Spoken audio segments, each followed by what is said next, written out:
కుటుంబాలలో ఈరోజు పవిత్రత లోపిస్తుంది, సంఘాలలో ఈరోజు పరిశుద్ధత లోపిస్తుంది. ఆచారపు ముసుగులో సాగిపోతున్నారు, దైవ భయాన్ని కోల్పోతున్నారు. దేవుని మాట అంటే రెస్పెక్ట్ లేదండి. ఈరోజు హంగులున్నాయి, ఆర్భాటాలున్నాయి, గంతులు వేస్తున్నారు, నాట్యం ఆడుతున్నారు. అది చర్చో లేకపోతే పబ్బో అర్థం కావట్లేదు. పబ్బులో అదే కల్చర్ చూస్తున్నాం, చర్చిలో అదే వాతావరణాన్ని చూస్తున్నాం. ప్రజల్లో దైవ భయం లేకుండా పోతుంది. దేవుని మాట అంటే విలువ లేదు, దేవుని మాట అంటే రెస్పెక్ట్ లేదు. అందును బట్టే సంఘానికి అపజయం, అందును బట్టే కుటుంబాలు అపజయం.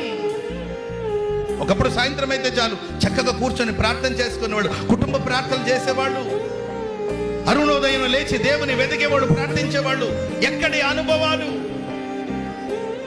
దేవుడు మనకు నేర్పిన అనుభవాలు, పరిశుద్ధులు మనకు వేసిన పునాదులు పాడైపోతున్నాయి, ఉపదేశాలు పాడైపోతున్నాయి. ఈ రాత్రి నువ్వు లేవాలి సహోదరుడు, ఈ రాత్రి లేవాలి. దైవ సేవకుడు